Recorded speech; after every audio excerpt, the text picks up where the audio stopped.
জ্বালানি তেলের দাম লিটার প্রতি বাড়ল 1 টাকা। আন্তর্জাতিক বাজারের সাথে সামঞ্জস্যপূর্ণ করার জন্য দাম বৃদ্ধি দাবি মন্ত্রণালয়ের। বাসায় রেখে চিকিৎসা চলছে বেগম খালেদা জিয়ার, জানালেন ডাক্তার জাহিদ। অনেক উন্নতি হয়েছে শারীরিক অবস্থায়।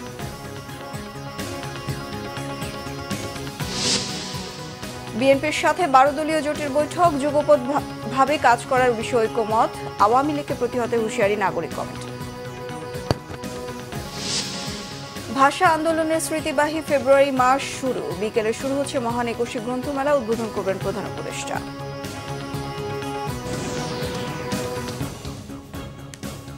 ক্রাউন সিমেন্ট সংবাদ শিরোনাম দেখছিলেন। সব ধরনের জ্বালানি তেলের দাম লিটার প্রতি 1 টাকা বাড়ল। ডিজেল, কেরোসিন, পেট্রোল ও অকটেনের দাম বাড়িয়ে প্রজ্ঞাপন জারি করেছে জ্বালানি ও খনিজ সম্পদ বিভাগ। শুক্রবার রাত 12টা থেকে নতুন দাম কার্যকর হয়েছে। শুক্রবার রাতে এক বিজ্ঞপ্তিতে তথ্য জানিয়েছে বিদ্যুৎ, জ্বালানি ও খনিজ সম্পদ মন্ত্রণালয়। নতুন দাম গত রাত 12টা থেকে কার্যকর হয়েছে। এতে বলা হয়, বিশ্ববাজারে জ্বালানি তেলের মূল্য হ্রাস বা বৃদ্ধির সঙ্গে সামঞ্জস্য রেখে স্বয়ংক্রিয় পদ্ধতিতে দেশে ভোক্তা পর্যায়ে প্রতি মাসে জ্বালানি তেলের মূল্য নির্ধারণের লক্ষ্যে প্রাইজিং ফর্মুলার আলোকে ফেব্রুয়ারি 2025 মাসের জন্য তুলনামূলক সাশ্রয়ী মূল্যে জ্বালানি তেল সরবরাহ নিশ্চিত করতে নতুন দাম নির্ধারণ করা হয়েছে। ডিজেল ও কেরোসিনের লিটার 104 টাকা থেকে 1 টাকা বাড়িয়ে 105 টাকা নির্ধারণ করা হয়েছে। এছাড়া 1 টাকা বাড়িয়ে প্রতি লিটার অকটেন 126 টাকা এবং পেট্রোল 122 টাকা করা হয়েছে। গত 1 জানুয়ারি থেকে লিটার প্রতি অকটেন 125 টাকা এবং পেট্রোল 121 টাকা করে বিক্রি হচ্ছিল। এর আগে গত 1 জানুয়ারি ডিজেল ও কেরোসিনের দাম লিটারে 1 টাকা কমিয়েছিল সরকার। লন্ডন ক্লিনিকের চিকিৎসকদের হোম ভিজিট চিকিৎসার মাধ্যমে বেগম খালেদা জিয়ার চিকিৎসা চলছে বলে জানিয়েছেন তার ব্যক্তিগত চিকিৎসক এজেডএম জাহিদ হোসেন। শুক্রবার ব্রিটিশ বাংলাদেশ চেম্বার এবং কমার্স ইন্ডাস্ট্রি আয়োজিত এক মতবিনিময় সভায় প্রধান অতিথির বক্তব্যে তিনি এসব কথা বলেন। এছাড়াও তিনি জানিয়েছেন বেগম খালেদা জিয়া সুস্থ রয়েছেন এবং তিনি দেশে যাওয়ার ব্যাপারে উদ্গ্রীব। এদিকে যুক্তরাজ্য বিএনপির সভাপতি এম এ মালেক আশাবাদ প্রকাশ করেছেন বেগম খালেদা জিয়া ও তারেক রহমানের সাথে রোজার ঈদ করার পর দেশে যাবেন। অনুষ্ঠানে আরো উপস্থিত ছিলেন বেগম খালেদা জিয়ার উপদেষ্টা ডক্টর এনামুল হক চৌধুরী এবং সভাপতিত্ব করেন বিবিসিসিআই এর প্রেসিডেন্ট রফিক হায়দার।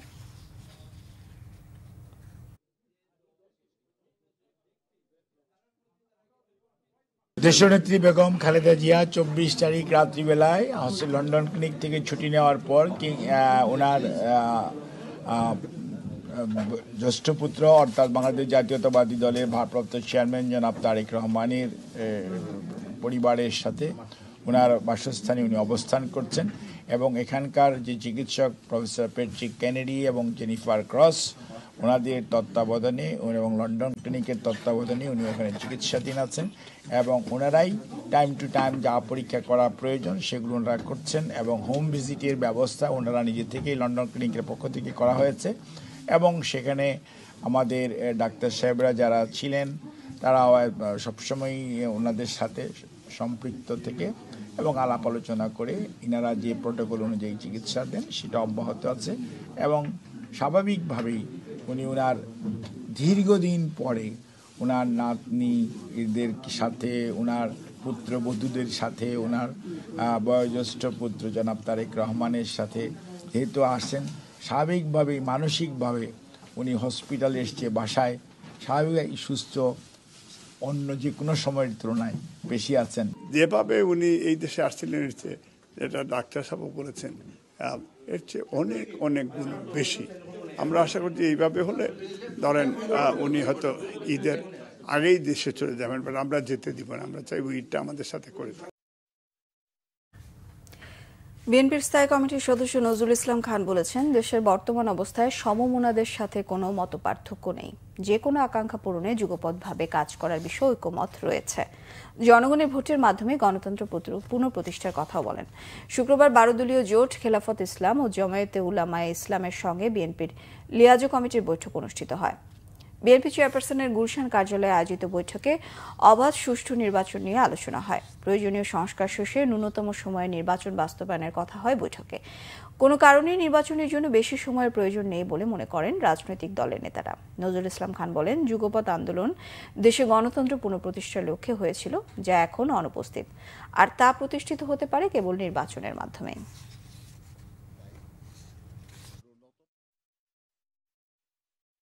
গণতন্ত্র পুনঃপ্রতিষ্ঠার লক্ষ্যেই ফ্যাসিবাদের পতন চেয়েছি। ফ্যাসিবাদের পতন হয়েছে, কিন্তু এখনো আমরা গণতন্ত্র পুনঃপ্রতিষ্ঠা করতে পারি নাই। এই গণতন্ত্র পুনঃপ্রতিষ্ঠার লক্ষ্যে দেশে জনগণের ভোটের মাধ্যমে অবাধ, সুষ্ঠু, নিরপেক্ষ এবং অংশগ্রহণমূলক একটা নির্বাচনের মাধ্যমে দেশে গণতন্ত্র পুনঃপ্রতিষ্ঠা হবে ইনশাআল্লাহ। আওয়ামী লীগকে আর কখনো বাংলাদেশের রাজনীতিতে প্রতিষ্ঠিত হতে দেয়া হবে না। শেষ রক্তবিন্দু দিয়ে হলেও তাদের প্রতিহত করা হবে। ফ্যাসিবাদী ব্যবস্থা বিলোপ ও নতুন রাজনৈতিক বন্দোবস্ত বাস্তবায়নের লক্ষ্যে শুক্রবার শান্তিনগর বাজার মোড় এলাকায় নাগরিক কমিটি আয়োজিত পল্টন রাইজিং শিরোনামে মতবিনিময় সভায় এসব কথা বলেন জাতীয় নাগরিক কমিটির সদস্য সচিব আক্তার হোসেন। এ সময় তিনি জানান, দেশের রাজনীতিতে ভারসাম্য আনতে নতুন বন্দোবস্ত করার উদ্যোগ নেওয়া হয়েছে। তাই আওয়ামী লীগের বিষয়ে রাজনৈতিক দলগুলোকে আরও সতর্ক থাকতে হবে। একই সাথে জানান, দিল্লির সাথে যোগাযোগ রেখে বাংলাদেশে আর কোনো রাজনীতি করতে দেওয়া হবে না।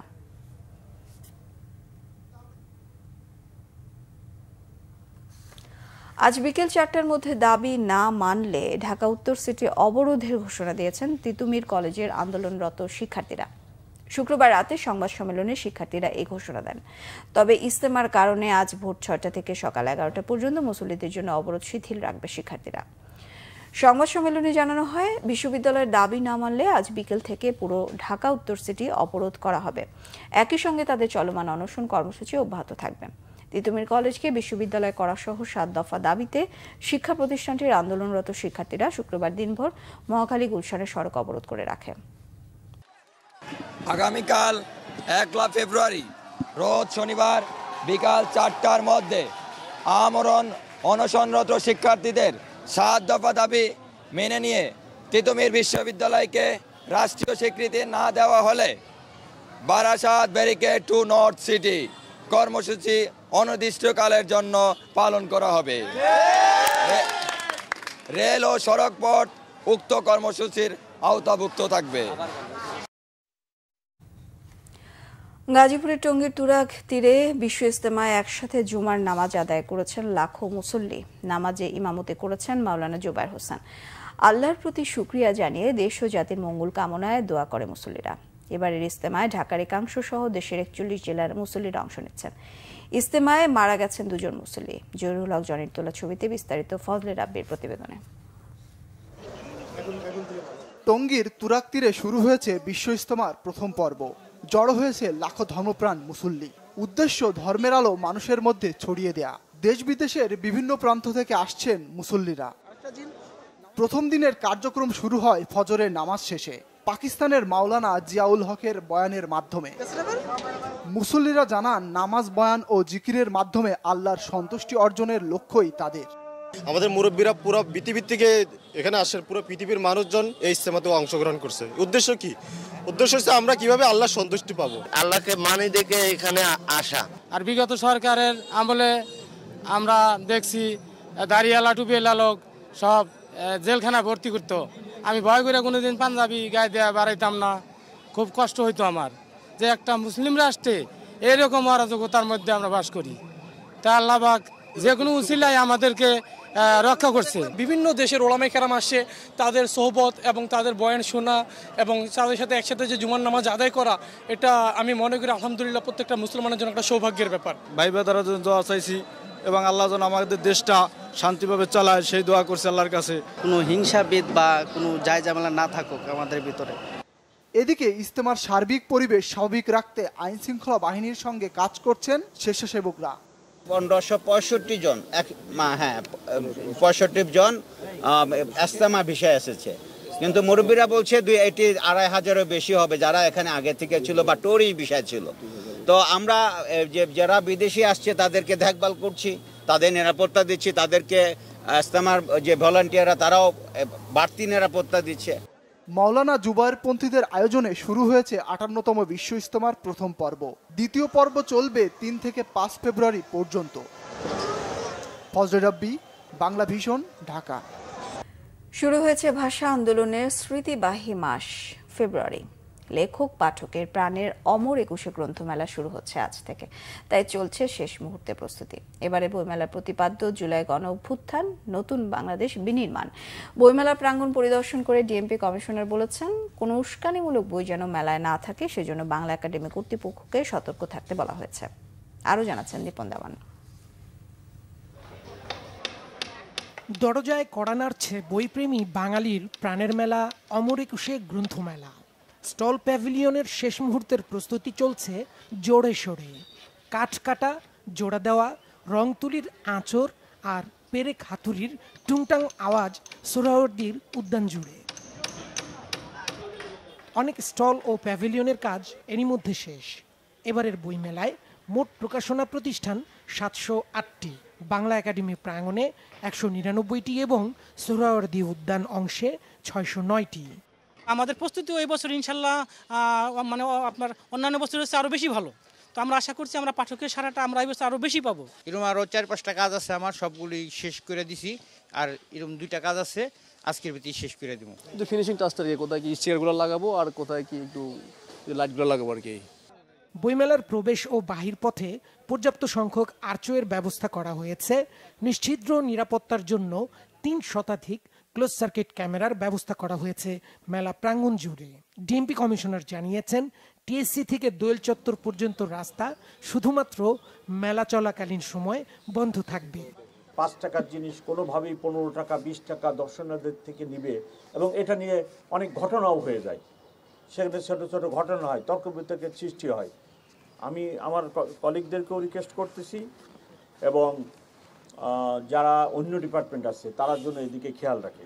কোনো বইয়ের ভিতরে এই উস্কানিমূলক কথা লেখা আছে, এটার জন্য ওনারা স্ক্যানিং করে ভেটিং করে স্টলে উপস্থাপন করেন। আমি আশা করি ওনারা ওনাদের দায়িত্বটা সঠিকভাবে পালন করবেন। 1 থেকে 28 ফেব্রুয়ারি পর্যন্ত ছুটির দিন ছাড়া প্রতিদিন বেলা 3টা থেকে রাত 9টা পর্যন্ত খোলা থাকবে বইমেলা। দীপন দেওয়ান, বাংলা ভিশন, ঢাকা। পর্দা নামল মাসব্যাপী ঢাকা আন্তর্জাতিক বাণিজ্য মেলার শেষ দিন শুক্রবার হওয়াতে ক্রেতা দর্শনার্থীদের আগমনে মেলা প্রাঙ্গণে ছিল না তিল ধারণের ঠাঁই। বিদায়বেলায় বিক্রেতাদের মূল্য ছাড়ের অফার লুফে নিতে দূর দূরান্ত থেকে ছুটে যান ক্রেতারা। মেলার সার্বিক আয়োজনে সন্তুষ্টি প্রকাশ করেন বাণিজ্য উপদেষ্টা শেখ বশিরউদ্দিন। মেলার সমাপনীতে 51টি স্টল ও প্যাভিলিয়নকে বিভিন্ন ক্যাটাগরিতে পুরস্কৃত করা হয়েছে। শুভ মাহফুজ জানাচ্ছেন বিস্তারিত। 29তম ঢাকা আন্তর্জাতিক বাণিজ্য মেলার শেষ দিন, একই সাথে ছুটির দিন শুক্রবার, দুই মিলে পূর্বাচলের মেলায় ঢল নামে দর্শনার্থীদের। শেষ দিনের নানা অফার লুফে নিতে অনেকে এসেছেন পরিবার পরিজন কিংবা বন্ধু বান্ধব নিয়ে। এতদিন সময় পাইনি, যে আজকেই লাস্ট, এই জন্য ভাবলাম যে আজকেই যাই, কিন্তু এসে এত ভিড়, যাই হোক ভালোই লাগতেছে। সবাইকে নিয়ে একটু ঘুরতে ফিরতে, কিছু কেনাকাটা করতে। শেষ দিনে কিছু ডিসকাউন্ট থাকে, তো আজকে এই জন্যই আসা আছে। প্রায় প্রতিটি স্টলেই ছিল কোনো না কোনো অফার, তাই ক্রেতাদের ভিড় ছিল সবখানেই। ব্লেজারগুলাই 2500 টাকা শুরু করছে, এখন 1000 টাকা। এর চাইতে কম দামে আর পাবে না কেউ। শেষ সময় যে প্রত্যাশা নিয়ে আসছি, মোটামুটি সব কিনছি, আরো কিছু কেনার বাকি আছে, কিনে ফেলবো। আগের বার থেকে এবার একটু বেশি মানুষ আসছে, যে আর এখানে বিভিন্ন রকমের পণ্য প্রোডাকশন আসছে। উপচে পড়া ভিড়ের মাঝে দম ফেলারও ফুরসত ছিল না বিক্রেতাদের। কোনো ধরনের লাভ না করেই শেষ দিনে পণ্য ছেড়ে দেওয়ার কথা জানালেন তারা। আজকে শেষ দিন হিসাবে ডিসকাউন্ট অতিরিক্ত দেওয়া হয়েছে, এর কারণ বিক্রিটা বিগত দিনের তুলনায় অনেক ভালো। আজকে শেষ দিনে সব পাইকারি প্রাইস বিক্রি আহামরি একেবারে বেশি বলবো না, মোটামুটি অন্যান্য দিনের তুলনায় আজকের দিনে একটু ভালো। এবারের মেলার সার্বিক আয়োজন নিয়ে অভিযোগ ছিল না দর্শনার্থীদের। কিছুই ঠিক আছে, এবার অনেক ক্রাউড। যখন আগে এসেছিলাম তখন অনেক বেশি জ্যাম ছিল, কিন্তু এবার অনেক জ্যাম কম ছিল। প্রথম দিকে আসলে এতটা ভিড় থাকে না, বাট শেষের দিন তো আজকে সবাই এনজয় করতেছে, সবাই আসছে। এর আগে আসা হয়নি, তো আজকে আসলাম প্রথম, কিন্তু এসে দেখি খুবই বাজে অবস্থা, কোনো স্টলে ঢোকা যাচ্ছে না। এর আগে বিকালে মেলার সমাপনী অনুষ্ঠানে যোগ দেন বাণিজ্য উপদেষ্টা শেখ বশিরউদ্দিন। এ সময় ব্যবসায়ীদেরকে নিজেদের সক্ষমতা বাড়ানোর পাশাপাশি পণ্যের উৎপাদন খরচ কমানোর পরামর্শ দেন তিনি। আরও কিভাবে প্রতিযোগী সক্ষম করা যায় এবং এর সক্ষমতা বৃদ্ধির কল্পে যে নীতি সহায়তার দরকার আছে, এই নীতি সহায়তার জন্য সরকার সার্বজনীনভাবে কাজ করছে। সো আমি আপনাদের সকলকে সক্ষমতা বৃদ্ধি, পণ্যের বৈচিত্র্যকরণ, ব্যবসার খরচ কমানো। 60টি দেশের 11টি প্যাভিলিয়ন সহ এবারের মেলায় মোট স্টল বসে 343টি। শুভ মাহফুজ, বাংলা ভিশন, ঢাকা। প্রতিদিন শতাধিক রোগীকে ভর্তুকি মূল্যে ডায়ালাইসিস সেবা দিচ্ছে সিলেটের কিডনি ফাউন্ডেশন হাসপাতাল। এর মধ্যে 62% রোগী ভর্তুকি মূল্যে সর্বোচ্চ 1,600 টাকায়, আর 25% রোগী পরীক্ষা নিরীক্ষা সহ সব ধরনের সেবা পাচ্ছেন বিনামূল্যে। ডায়ালাইসিস মেশিনের সংখ্যা এখন 32টি হলেও শিগগিরই তা 50টিতে উন্নীত করার পাশাপাশি আইসিইউ ও কিডনি প্রতিস্থাপনের ব্যবস্থার কথাও জানান হাসপাতালের চেয়ারম্যান এমিরিটাস অধ্যাপক জিয়াউদ্দিন আহমেদ। শুভ মাহফুজের আরও একটি রিপোর্ট। সুদূর আমেরিকা থেকে দেশের মানুষের কথা ভাবেন এমন মানুষ খুব কমই থাকেন, কিন্তু ব্যতিক্রম সিলেটের কিডনি ফাউন্ডেশন হাসপাতালের চেয়ারম্যান ইমেরিটাস অধ্যাপক জিয়াউদ্দিন আহমেদ। ক্যারিয়ার জুড়ে আমেরিকায় চিকিৎসা সেবা দিয়ে এলেও নিজ দেশের মানুষকে ভোলেননি তিনি। তাই তো অংশীজনদের নিয়ে 2018 সালে প্রতিষ্ঠা করেছেন হাসপাতালটি। প্রফিট নয়, নিরেট সেবার উদ্দেশ্য নিয়ে এই প্রতিষ্ঠান গড়ে তোলেন অধ্যাপক জিয়াউদ্দিন আহমেদ। আমাদের এই আজকে যাই হয়েছে না কেন, এটা আমাদের জন্য একটা ছোট্ট একটা পদক্ষেপ। এটাকে হাইয়েস্ট লেভেলের আমেরিকান স্ট্যান্ডার্ডের ট্রিটমেন্ট দিতে হবে। ব্যবসা যতটুকু বন্ধ করা যায়, মানে মানুষ যেন বাঁচে, সাধারণ মানুষদের খেয়াল করে সাশ্রয়ী একটা ব্যবস্থা করা। যেমন আমরা ডায়ালিসিস পেশেন্টকে যাদের ফ্রি দেই, আমাদের নার্সদের বলছে তোমরা কিন্তু কোনোদিন বিহেভ করবো না যে তারা খয়রাতে পাচ্ছে। তাদের জন্য আমরা এটা চলতেছে। তারা পয়সা যেই পয়সা আরেকজন দেখ। তো এই জন্য সম্মান পেশেন্টকে দেওয়া, আমরা তো ভালো করতে পারবো না সবাইকে, কিন্তু আমাদেরকে সম্মান দিতে হবে। এই টেকনিকগুলো আমরা করতে চাই। তার এই মহৎ উদ্যোগের সঙ্গী হন সিলেট অঞ্চলের প্রবাসীরাও। আর পুরো হাসপাতালের ভবন নির্মাণের জন্য জায়গা দান করেন ব্যবসায়ী জুবাইর হোসেন। কি পরিমাণ খুশি, কি পরিমাণ হয়েছে আমাদের আল্লাহ জানে। মানে আমি এই যে আজকে এই হসপিটালটা হয়েছে, আমি খুব সান্ত্বনা পাচ্ছি। একটা ফ্যামিলি যদি কিডনি রোগী হয়, এই ফ্যামিলি ধ্বংস, ক্যান্সার রোগী হয়, ফ্যামিলি ধ্বংস। এইটার জন্য অভিশাপ থেকে বাঁচার জন্য আমরা এই চেষ্টাটা করছি। এইটা যদি আল্লাহ ইনশাআল্লাহ যদি কবুল করেন। এমন উদ্যোগের পুনরাবৃত্তি চান সমাজ কল্যাণ উপদেষ্টা শারমিন এস মুর্শিদ। যে কারো উদ্যোগে পাশে থাকার আশ্বাস দেন তিনি। বাংলাদেশে কিডনি রোগটা এত বেশি হয়ে গেছে, এত কমন হয়ে গেছে, এখানে অনেকগুলো নিরাময় কেন্দ্র দরকার, ট্রিটমেন্ট সেন্টার্স দরকার। আমাদের প্রবাসী যারা আছেন তারা এটা উপলব্ধি করে এগিয়ে এসে এটা তৈরি করেছেন। আমাদের দেশীয় শক্তি, আমাদের যারা বিদেশে আছেন, বাংলাদেশি যারা বিদেশে আছেন, তাদের শক্তি সম্মিলন ঘটিয়েছেন। যেই কাঠামোটা এত সফলভাবে হলো, এই কাঠামোটার পুনর্বৃত্তি কি করে আমরা করতে পারি, এটা রেপ্লিকেশন কিভাবে আমরা করতে পারি।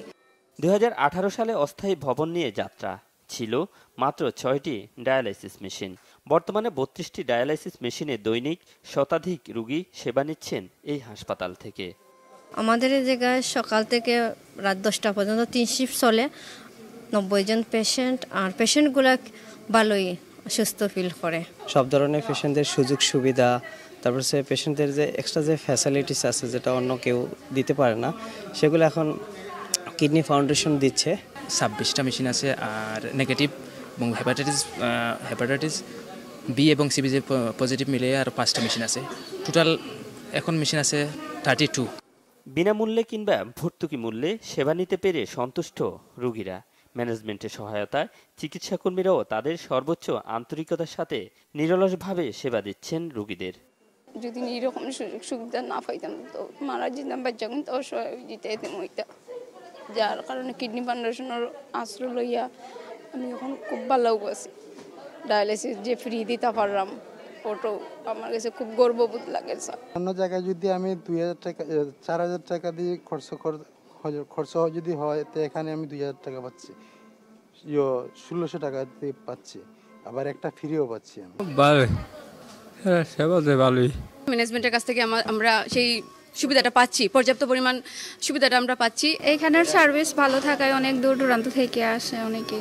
শীঘ্রই ডায়ালাইসিস মেশিনের সংখ্যা 50-এ উন্নীত করলে দৈনিক 150 রোগী সেবা নিতে পারবেন বলে জানান কর্তৃপক্ষ।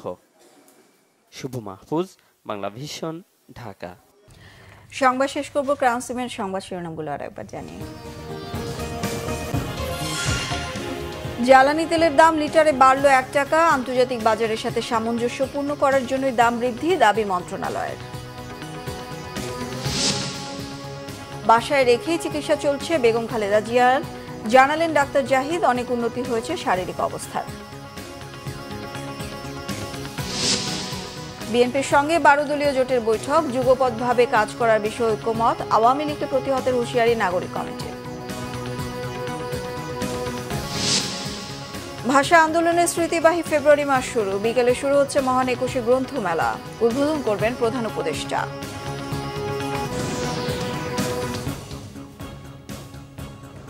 এই ছিল এখনকার মতো। পরের সংবাদ সকাল 10টায়, 9টায় থাকছে নিউজ টপ 10, দেখার আমন্ত্রণ রইল।